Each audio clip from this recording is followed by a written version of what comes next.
Hello YouTube, Flightsimguy here. I'm in the TFDI 717, Boeing 717, and today what I'm going to do is do a cold and dark startup, and this is going to be the first of my video series surrounding this particular aircraft. Now what I'm going to do is, I'm not going to do my flight from San Francisco to Salt Lake City. All I'm going to do is go through the cold and dark startup, and I'm going to try and be as efficient about it as possible. Alright, have my chase plane camera views all set. First thing you want to do is go ahead and set your weight and balance. I've already done that, so we'll go ahead and skip over that process. Next thing you want to do is get some power to the airplane. So go ahead and click on your iPad, click on exterior. We're going to go ahead and activate the cones, the wheel chocks, and click the GPU. And that's going to give you a ground power unit on the outside of your airplane. Now for this particular series, I went ahead and prepared a bunch of PNG and GIF files that I can use throughout the flight. I got my checklist here. I'll go ahead and pull that up, and I have this on another computer so that I can actually see. Besides, this times out after a while, just like a real iPad. Hit plus to zoom in, and this moves you where you're going to be. So I'm going to be reading off of this from a different computer. Alright. Next thing we want to do is we set our parking brake. Let's go ahead and get some power to the aircraft. Battery master on. External power on. Gallery power on. Now by turning on the external power, the plane is going to quote-unquote boot up. And it's going to take a couple minutes for these screens to come on. And in the meantime, it's going to go through a self-test, which includes the stall warning or the stick shaker test. So you're going to hear that clicking noise happen in a moment. Where the hell did my yoke go? Jesus Christ. So let me tell you what's been happening over the past couple of days. I've been trying to do a video on how to do ILS approaches, and it's a two-part where you actually fly, and then I have a portion that I do a brief PowerPoint presentation, 15 minutes. And I must be cursed this week. I spent more time trying to get my simulators to run than I did, doing stuff in the cockpit. I mean, I wasted hours, and when I was finally able to get into the cockpit, I screwed something up in the flight. And here, don't ask me why, but my yoke is gone. I'm not even sure what I need to click on to get it back. Not that I need my yoke for anything, probably this. There it is. Anyway, so it's been a bad past 5 days, and I need to put something on my channel, so I figure, hey, how bad can I fuck up the cold and dark startup for the 717? So let's find that out. Alright, so we have the screens up. The next part of this process is the system checks and tests. Now this is largely optional, primarily because in the simulator all your systems always work, right? Besides, in the real world they only do this at the beginning of the day. And but I figure I'll just go through the process to show you what all happens. But before we go to the system checks, there's a couple more items we need to take care of. Let's go ahead and turn on our nav lights. Let's go ahead and turn on our dome light. Even though we don't need them, it's good to know where the light switches are. And next we need to, normally I'd say start up the APU, disconnect the ground power, but let's leave the ground power running. We'll do the APU just before we have to start the engines. Alright. Going down through the checklist, now we can do the system checks. First thing is to verify hydraulic fluid and pressure. To do that, come up to hydraulics, and these two switches, they'll go ahead and turn on the electrical hydraulic system. Then you want to come on down here, select hydraulics from these set of display switches, and then over here you want to verify that you have enough hydraulic fluid in terms of volume and pressure, 2,800 and 3,000 pounds. Go back to your overhead, turn these off. Next we need to verify the ground proximity warning system. Click this, open this up, click on this. Slide slope. And you're just going to wait for all the messages to test. Pull up. Sync rate. Pull up. Okay, that's it. Left click on here to close that. Next we want to turn on or verify the wing ice detection test. To do that, come here where you have your icing systems. Click this down to test.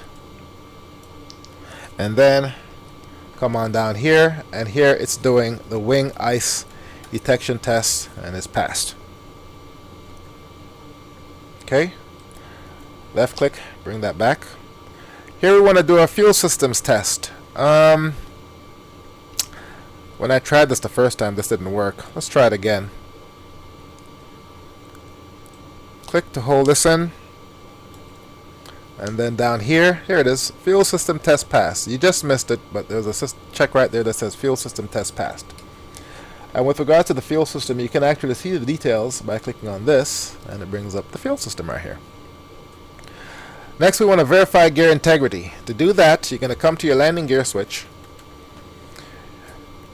and you're going to left click, and it's doing its thing. That means everything is good. Right click, puts it back in. Next, you want to verify all three oxygen systems. You have the first officer, you have the captain, first officer, and the observer. Captain is back here. First officer is on the first officer side, and the observer is back here. Oxygen system test is very straightforward. All you need to do is one click on this button, and then one click, left click, switch that to emergency, click and hold. There, and you're just going to do that on all sides. So to do the first officer side, click hold, left click, click hold. That's good. Oh no, letting all the oxygen out. And then we need to do the observer, which is back here. Same thing.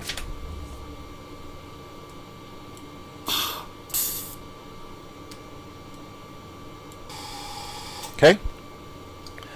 Next, we need to do our trim stabilizer test. To do this trim stabilizer test, what you got to do is put your display on, is that it? Configuration? Yes. Click on config. So you have config up here.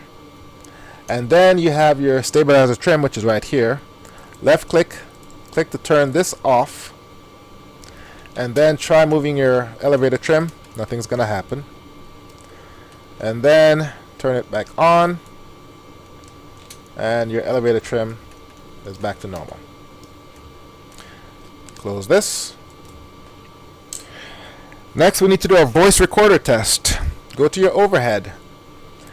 This little button here, that's the test button. It's a little test right behind it for the voice recorder.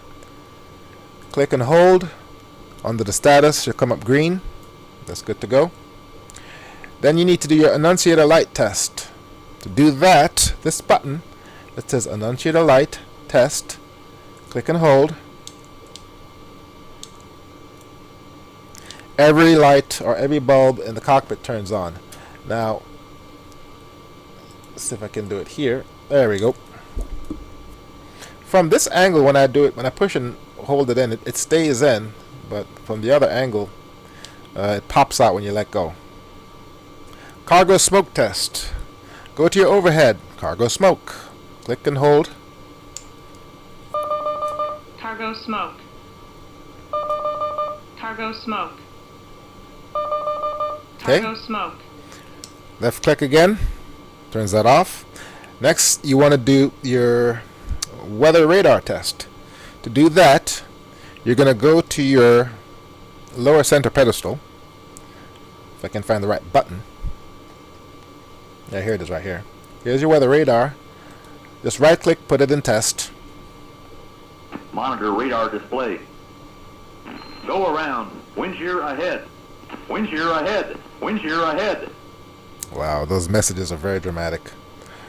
Right click, put it back to off. And next you want to check your TCAS. That's this right here, your transponder. And that's test right there. I'm not exactly sure what you need to look for when you do that. So that's the test. Good to know. Alright. We're still at heading fail because we haven't aligned our gyros yet. So we've gone through all the system checks and tests. All the ones that count anyway. Now it's time to do the pre-flight checklist and the power up. Or ready for engine start.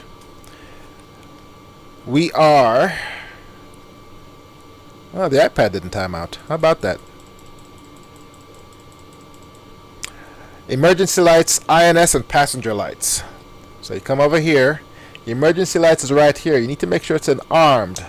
I want to say that's it right there. The second position is armed. INS, right click these two to get those to start aligning. Passenger lights, switch them to on.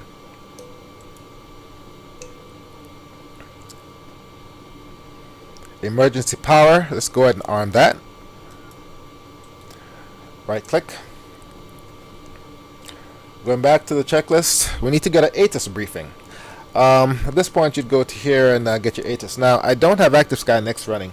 It's for fair and clear weather. So I know what the settings are for the weather for all of that stuff. So I know that the barometer pressure is going to be 29.92. We're going to take off from runway 28, either left or right, and we're going to go up to about 5,000 feet because that's what ATC normally assigns to us. So using the knowledge that we have from a traditional ATC briefing, we can go ahead and get some things set up. Let's go ahead and set up our heading. We're going to be taking off from runway 28. So set this to 280.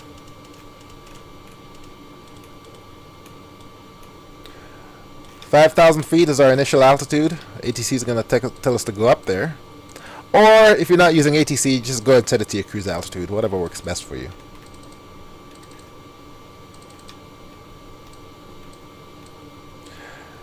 This aircraft has an autothrottle. So normally what you do is you get your V2 speed and add about 10 knots to it.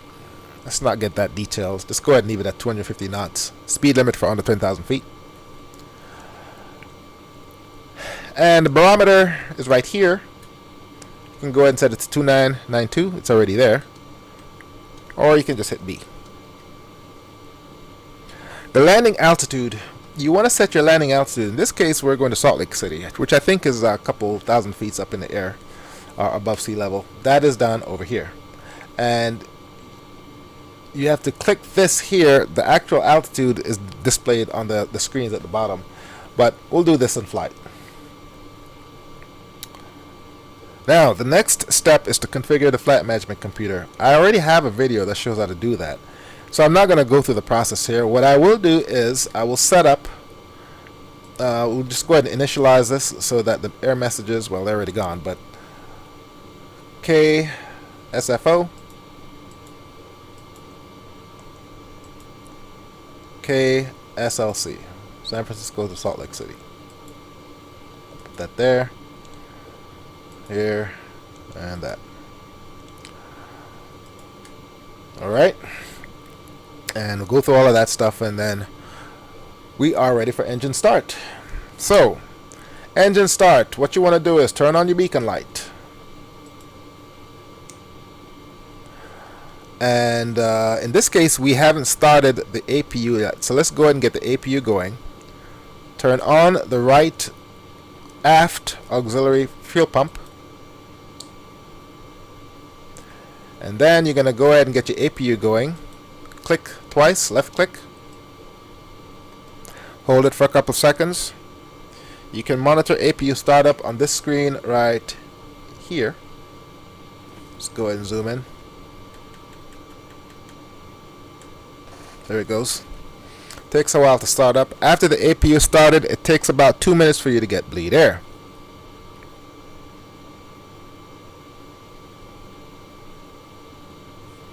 While that's happening, let's make sure our throttles are down. Spoilers are down. Let's check to make sure that these are good. And my rudder is good, I'm sure. Yes, it is. Set that. Alright, looks like we have a full start of the APU. Let's go back to our overhead. Next thing we want to do is turn on the bleed air. And in hindsight, I should have turned on the APU from the start because turn on the passenger air conditioning system so that they don't burn up. But we're getting ready to do the engine start. So we're gonna have to turn these off in a second. Let's go ahead and turn on the APU generator, and now we have the APU powering the plane, so we can turn off the GPU cart and go to the iPad and get rid of the GPU cart.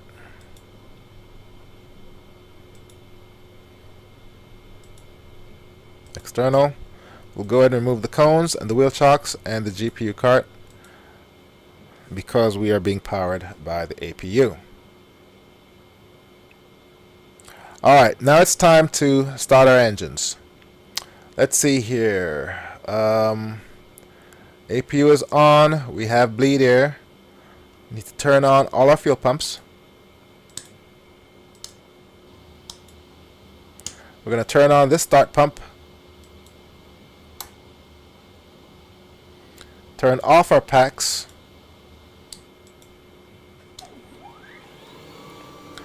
Isolation valve set to auto. And we can start by starting the number 2 engine. Left click, hold for a couple seconds, and then you can come down here to monitor the engine start.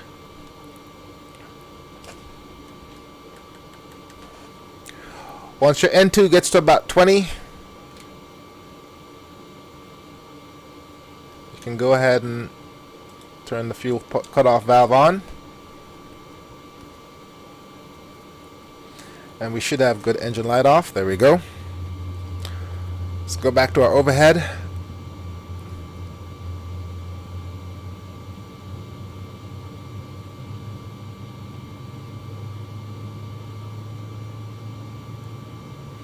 Left engine is on. Let's go ahead and turn on the left generator.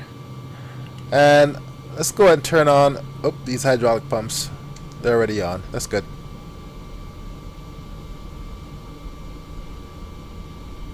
Okay.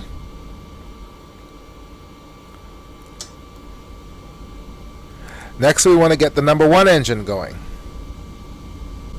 Okay, this engine is doing its thing. Alright, to get the number 1 engine going, what we're going to do is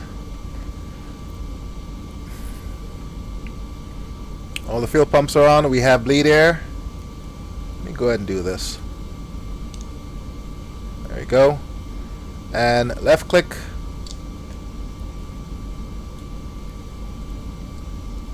And there goes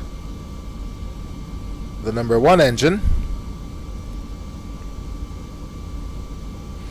When N2 gets to 20, 21, let's go ahead and fire this up.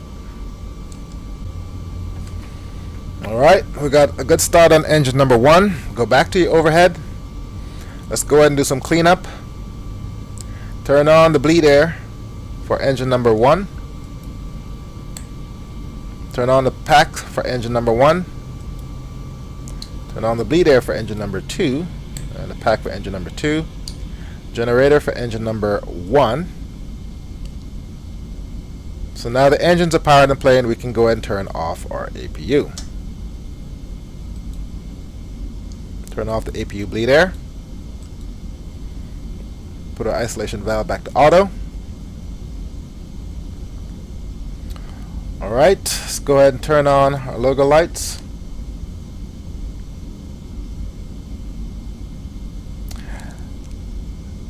And let's do another check.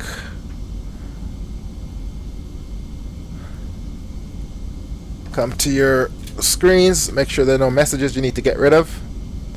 Select center pumps off. All the pumps are on. I'm not exactly sure why that is engine start, pump on. That's good. Parking brake on. Stabilizer trim. That's fine. All right. Now get ready for taxi.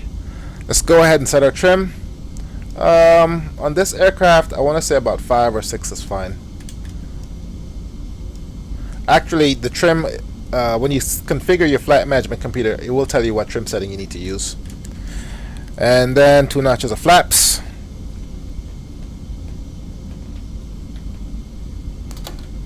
Again, when you set up the flight management computer, it should tell you what flap setting you want to use.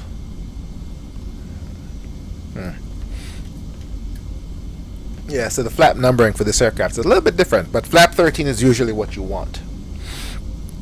Alright, go back to your overhead, and at this point you want to turn on your taxi lights. Turn off your start pump. Weather radar, you can go ahead and start warming up. So go to the lower center pedestal and turn your weather radar to Monitor radar display. Go around. Wind shear ahead. Wind shear ahead. Wind shear ahead. It's usually a standby for your weather radar. Go ahead and set up your transponder based on what squawk code ATC tells you.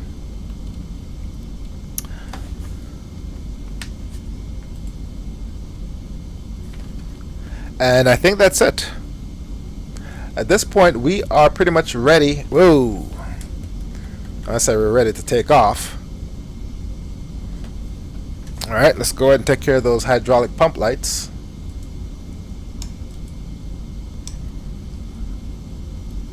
Okay, those are gone. And you want to set this screen to whatever floats your boat. It'd be a good idea to scroll through all of them and you know, just flow through all of them. And okay, here's a problem. The center fuel pump has no fuel. I have 12,000 pounds of fuel in the aircraft. Let's go ahead and turn off the center ones. Forward pump, aft. These are the center ones. We can go ahead and turn these off. Okay, those lights are gone. Alright. And usually you don't want to turn on your weather radar until you're on the taxiway or on the runway getting ready to take off. So that's the startup process for the Boeing 717. Once you get that done, all you have to do is taxi to the runway and take off. And let me tell you, this plane is a lot of fun. High-res cockpit textures. One of the best things about this aircraft, however, one thing I like about this aircraft is the sound pack. The noise or the sound it makes from all the switches, the engines. It's a joy to fly this plane.